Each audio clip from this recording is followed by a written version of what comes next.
یہ بھی آج میں بڑی ذمہ داری سے عرض کر رہا ہوں، اگر آپ کبھی زندگی میں مجھے بھی دیکھیں نا ٹی وی میں کسی عورت کے ساتھ میں کسی پروگرام پہ بیٹھا ہوں، تو آپ بالکل لحاظ نہ کریں، آپ بالکل وہ چینل بند کر دیں، ہمیں ضرورت ہی نہیں۔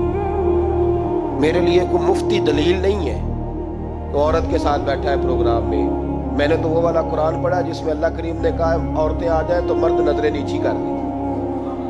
ہم نے تو وہ والا قرآن پڑھا جس میں حکم ہے کہ مرد آئے تو عورت اپنی نظر نیچی کر لے۔ تو جہاں علامہ صاحب کے سامنے لڑکی بیٹھی ہے ٹی وی میں انٹرویو لے رہی ہے، وہاں نظریں نیچی ہوتی ہیں؟ کہاں سے فتویٰ آیا؟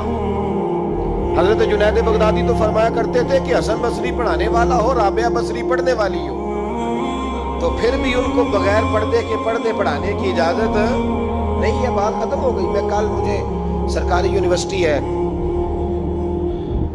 جامعہ کوٹلی کشمیر کی، انہوں نے مجھے دعوت دی کہ آپ کو لیکچر دینا ہے سائنس تقوی اور رمضان۔ اسٹوڈنٹس ہوں گے، کچھ پروفیسر ہوں گے، تو میں نے کہا کہ اتنے بڑی جگہ آپ نے مجھے بلا لیا، یونیورسٹی لیول کے طلباء تو بڑے آگے جا چکے ہوتے ہیں۔ چلے خیر، میں وہاں حاضر ہوا۔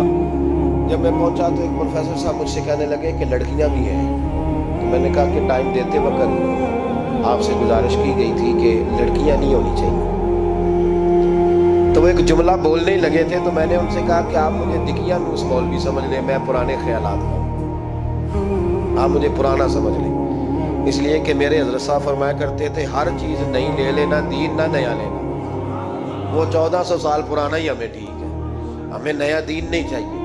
کہنے لگے جی وہ بچیاں تھوڑی پیچھے بیٹھ جائیں گی۔ میں نے کہا آپ درمیان میں پردہ لگا لیں، میں انہیں نہ دیکھوں وہ مجھے نہ دیکھیں۔ ٹھیک ہے، بات سنیں، ختم ہو گئی۔ لیکن اگر وہ سامنے بیٹھیں گی تو ہم نہیں بات کریں گے۔ تو وہ چونکہ پی ایچ ڈی لیول کے لوگ ہوتے ہیں، زیادہ پڑھے ہوتے ہیں، دلائل دینے کی کوشش کی، تو میں نے کہا میں دلیل نہیں سنتا، میں سنتا ہوں یا اللہ کا قرآن یا مصطفیٰ کا فرمان۔ تو آپ مہربان۔ لیکن انہوں نے ضد نہیں کی، بڑے اچھے لوگ تھے۔ انہوں نے کہا جی ٹھیک ہے، لڑکیاں نہیں بیٹھیں گی۔ میرا عرض کرنے کا مقصد یہ ہے کہ کیا فرق پڑتا ہے؟ بہت سارے ذرائع ہیں عورتوں تک پیغام پہنچانے کے، پیغام پہنچ جاتا ہے، کوئی حرج نہیں۔ آپ باپ پردہ بندوبست کریں۔ ہمارے رمضان کے فجروں کے درس میں ہزاروں کی تعداد میں عورتیں آتی ہیں، ان کے لیے باپردہ بیٹھنے کا بندوبست ہے۔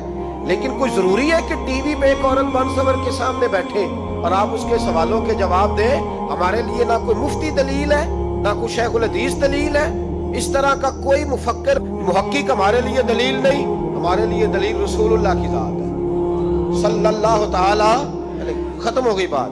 سارا سال سنیے خبریں، ہماری خبریں سننے سے ملک میں کیا انقلاب آ گیا۔ یا وہ جو ہم نے چوک میں کھڑے ہو کے تجزیہ کیا تھا، اس سے کتنے لوگ سنور گئے۔ چھوڑے، جتنا وقت ملے وہ آ کے مسجد میں بیٹھے، اللہ کے گھر میں وقت گزارے، ٹائم دیں۔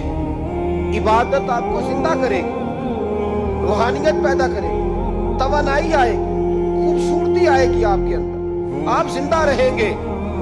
دنیا داری دلوں کو مردہ کرتی ہے، قرآن کی تلاوت، اللہ کا ذکر، مسجد کی حاضری روح اور دل کو زندہ کر دیا کرتا ہے۔ مسجد میں بیٹھیں، وقت دیں، مہربانی کریں۔